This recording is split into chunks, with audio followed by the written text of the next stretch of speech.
नमस्कार दर्शकों, हम अपनी 12 ज्योतिर्लिंगों की श्रेणी को आगे बढ़ाते हुए अपनी इस प्रस्तुति में तृतीय ज्योतिर्लिंग यानी भगवान महाकालेश्वर के बारे में जानेंगे। इन भगवान महाकालेश्वर का वर्णन शिव पुराण की कोटि रुद्र संहिता के 16वें अध्याय में सूत जी द्वारा किया गया है, जो आज हम आपके समक्ष प्रस्तुत करेंगे। कृपया वीडियो को अंत तक देखें व चैनल को सब्सक्राइब अवश्य करें। अधिक समय न लेते हुए प्रस्तुति आरंभ करते हैं।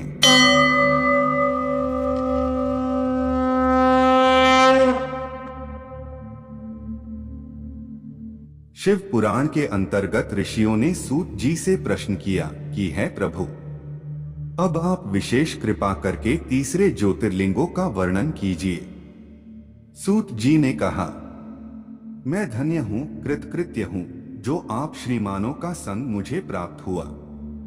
मैं अपना सौभाग्य समझकर पाप नाशिनी परम पावनी दिव्य कथा का वर्णन करता हूँ। तुम लोग आदर पूर्वक सुनो। अवंती नाम से प्रसिद्ध एक रमणीय नगरी है, जो समस्त देहधारियों को मोक्ष प्रदान करने वाली है। वह भगवान शिव को बहुत ही प्रिय, परम पुण्यमी और लोकपावनी है। उस पुरी में एक श्रेष्ठ ब्राह्मण रहते थे, जो शुभ कर्म प्रायण, वेदों के ज्ञाता तथा वैदिक कर्मों के अनुष्ठान में सदा तत्पर रहने वाले थे। वे घर में अग्नि की स्थापना करके प्रतिदिन अग्निहोत्र करते और भगवान शिव की पूजा में सदा तत्पर रहते थे। वे ब्राह्मण देवता प्रतिदिन पार्थिव शिवलिंग बनाकर उसकी पूजा किया करते थे। वेद प्रिय नामक वे ब्राह्मण देवता सदैव ज्ञान प्रदान करने में लगे रहते थे। इसलिए उन्होंने संपूर्ण कर्मों का फल पाकर वह सद्गति प्राप्त कर ली, जो संतों को ही प्राप्त होती है।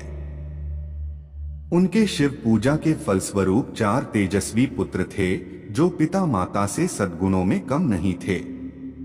उनके नाम देवप्रिय, प्रिय, मेधा, सुकृत और सुव्रत थे। उनके कारण अवंती नगरी ब्रह्मतेज से परिपूर्ण हो गई थी।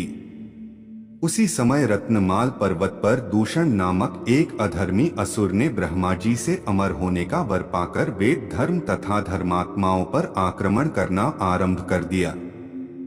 अंत में उसने सेना लेकर अवंती यानी उज्जैन के ब्राह्मणों पर भी चढ़ाई कर दी। उस दुष्ट की आज्ञा से 4 भयानक दैत्य चारों दिशाओं में प्रलयाग्नि के समान प्रकट हो गए, परंतु वे शिव विश्वासी 4 ब्राह्मण बंधुक उनसे बिल्कुल भी नहीं डरे। जब नगर के अन्य ब्राह्मण बहुत घबरा गए, तब उन्होंने उनको आश्वासन देते हुए कहा कि आप लोग भगवान शंकर पर भरोसा रखें। यह कहकर शिवलिंग का पूजन करके वे भगवान शिव का ध्यान करने लगे। इतने में ही सेना सहित दूषण ने आकर उन ब्राह्मणों को देखा और उन्हें मारने की धमकी देने लगा। वेद पूर्य के पुत्रों ने उस समय उस दैत्य की कही वह बात नहीं सुनी, क्योंकि उनका भगवान शंभु पर पूर्ण विश्वास था। उस दुष्टात्मा दैत्य ने जो ही उन ब्राह्मणों को मारने की चेष्टा की, त्यों ही उनके द्वारा पूजित पार्थिव शिवलिंग के स्थान पर बड़ी भारी आवाज के साथ एक गड्ढा प्रकट हुआ। उस गड्ढे से तत्काल ही विकट रूपधारी भगवान शिव प्रकट हुए, जो महाकाल नाम से आज भी चारों दिशाओं में विख्यात हैं। वे दुष्टों के विनाशक तथा सत्पुरुषों के रक्षक है। फिर भगवान शिव ने उन दैत्यों से कहा, मैं तुम जैसे दुष्टों के लिए महाकाल हूं। तुम इन ब्राह्मणों से दूर भाग जाओ। ऐसा कहकर महाकाल शंकर ने सेना सहित दूषण को अपनी हुंकार मात्र से ही तत्काल भस्म कर दिया था। कुछ सेना उनके द्वारा मारी गई और कुछ भाग गई। भगवान शंकर ने दूषण का वध कर दिया। जैसे सूर्य को देखकर संपूर्ण अंधकार नष्ट हो जाता है, उसी प्रकार भगवान शिव को देखकर दूषण की सारी सेना अदृश्य हो गई। देवताओं की दुबिया बजने लगी और आकाश से फूलों की वर्षा होने लगी। भगवान उन ब्राह्मणों को आश्वासन देकर सुप्रसन्न हुए और स्वयं महाकाल महेश्वर शिव ने उनसे कहा, तुम लोग वर मांगो। उनकी वह बात सुनकर वे सब ब्राह्मण हाथ जोड़ भक्ति भाव से भली भांति प्रणाम करके नतमस्तक होकर बोले, है महाकाल, दुष्टों को दंड देने वाले प्रभु, आप हमें संसार सागर से मोक्ष प्रदान करें। आप जनसाधारण की रक्षा के लिए सदा यही रहे। है श्री शंभु, अपने दर्शन करने वाले मनुष्यों का आप सदा ही उद्धार करें।